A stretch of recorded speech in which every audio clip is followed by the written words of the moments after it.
the point here is actually a much deeper one. Emily Thornberry's party, as we now know because of the astonishing revelations of Andrew Nether, a former New Labour worker, deliberately hoped to transform this country through mass immigration during its time in office, and has very largely succeeded in doing so, as people in many parts of this country know very well. The extent of the transformation by mass immigration is unprecedented in our national history. The Conservative Party pretends to be against this, but also knows deep down that unless particularly we leave the European Union, it has no power to act on this matter.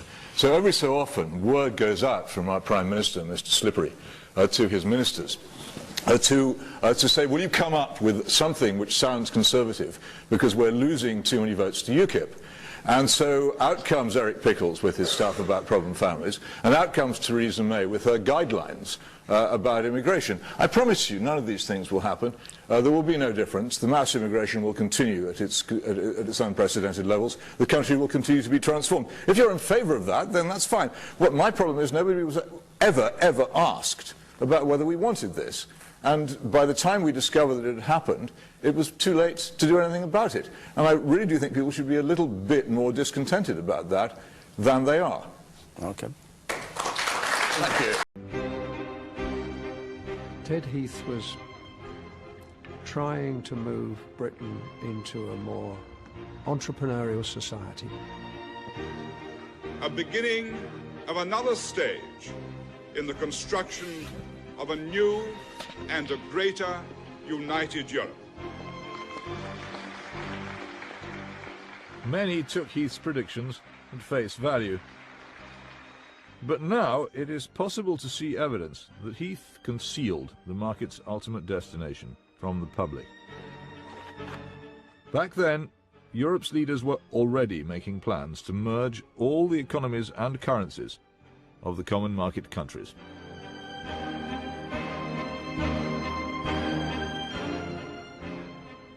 Here, from the 9th of November 1970, is a document prepared by two Treasury officials on the revolutionary implications of economic and monetary union. It should be noted at the outset that the plan for economic and monetary union has revolutionary long-term implications, both economic and political. It could imply the ultimate creation of a European federal state with a single currency. All the basic instruments of national economic management would ultimately be handed over to the central federal authorities. The document actually makes it clear that Britain under economic and monetary union could end up being less independent than any of the 50 states of the USA. That's something that nobody has admitted in public ever since, but it sits here in the National Archive waiting for anybody who cares to read it to discover. And the process of European integration went on, unopposed and often unobserved.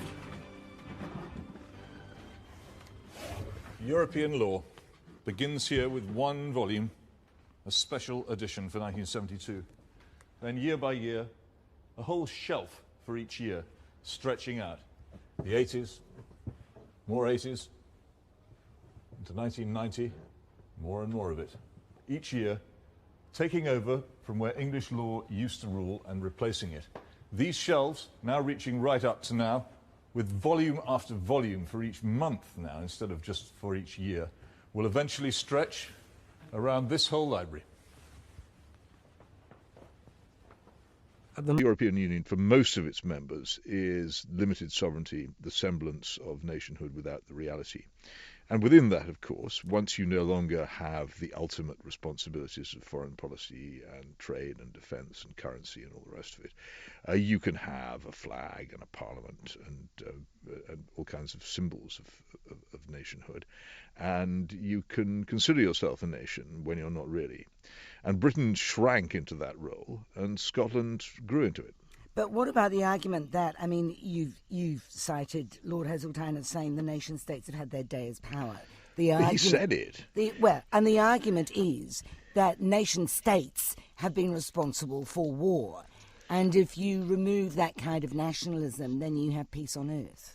I think it's a good argument for continental Europe, because a particular nation state, that is to say post-Bismarck Germany, has certainly been responsible for a lot of wars. And you could say that the Franco-German conflict, which developed really after Napoleon, was responsible for a lot of wars. And So the European you're Union, arguing for British exceptionalism then, are you? well, I'm not arguing for it. I'm stating it as a fact. Britain has been separate from all of this. Britain stayed out of the Franco-Prussian War and would have been a lot better off if it had stayed out of the Russo-German War of 1914 as well, but it foolishly plunged into it and thus changed history for the worse. But it is exceptional in many, many ways. It hasn't been invaded since 1066. It has common law instead of civil code.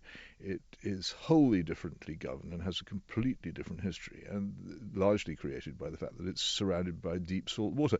And it's not a question of arguing that it's exceptional. It's a question of saying it is exceptional. Should it, under those circumstances, conform to a system of government devised for other sorts of country? And I think probably not. If you think that entering into Europe was always a bad idea, why did we do it? Well, you don't call it Europe, call it the European Union or whatever name it happened to have at the time. Europe's a separate thing. All right. Europe includes, apart from anything else, Russia, a country which will never ever be permitted to join the European Union because it would upset the whole concept. So let's separate Europe from European Union from the start. I think we did it because we were demoralised after the Suez catastrophe. We'd made a huge mistake and had been shown up as being a far less important country than we were. We were deeply demoralised.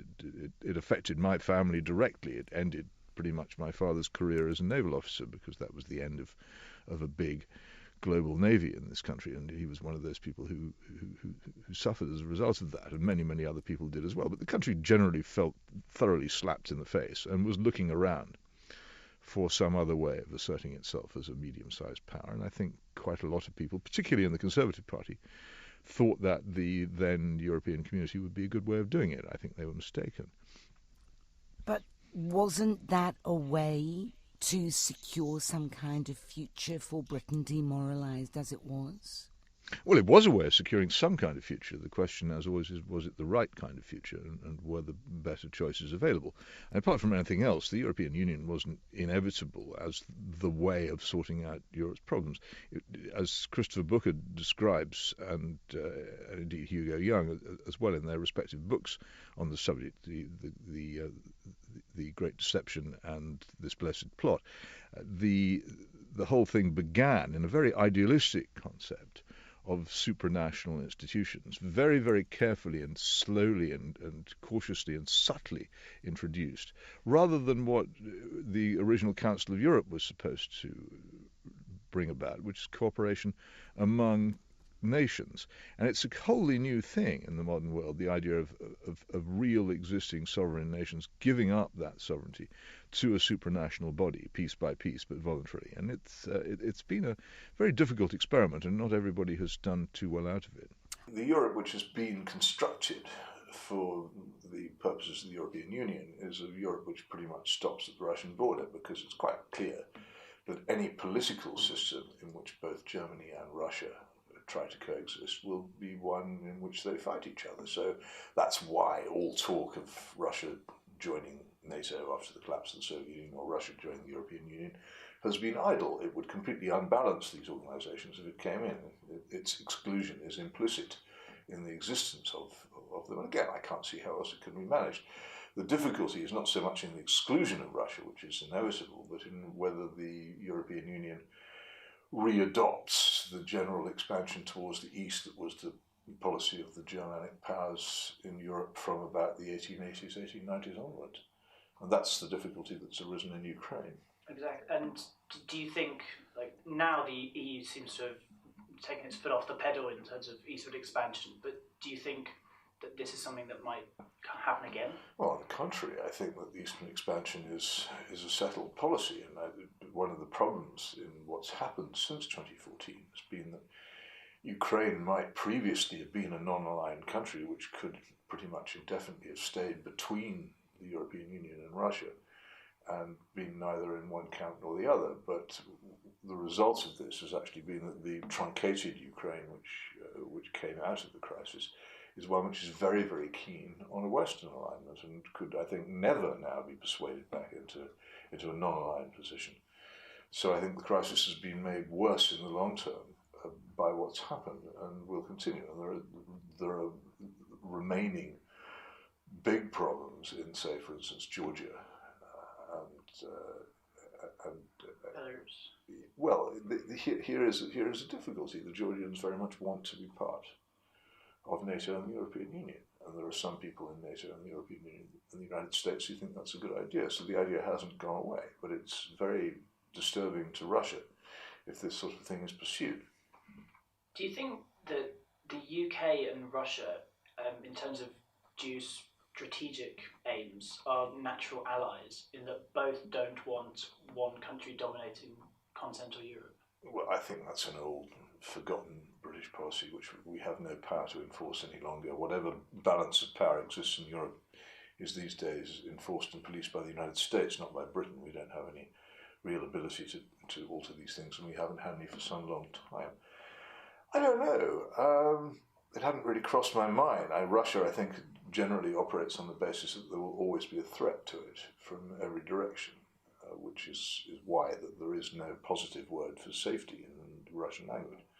The word for security or safety, the principal word for security or safety in the Russian language is безопасность. It's a negative word meaning without danger. They simply assume that they will always be at risk from their neighbours, whether from the west or from the east. And that is their permanent state of affairs. And current policy being pursued by the European Union and NATO and the United States doesn't really help this get any better. I think that Britain and Russia have almost no reason to have anything other than the sketchiest diplomatic relations. They have almost no economic contact. They have no physical contact. I'm often baffled as to why people are so preoccupied with Russian matters in this country at all.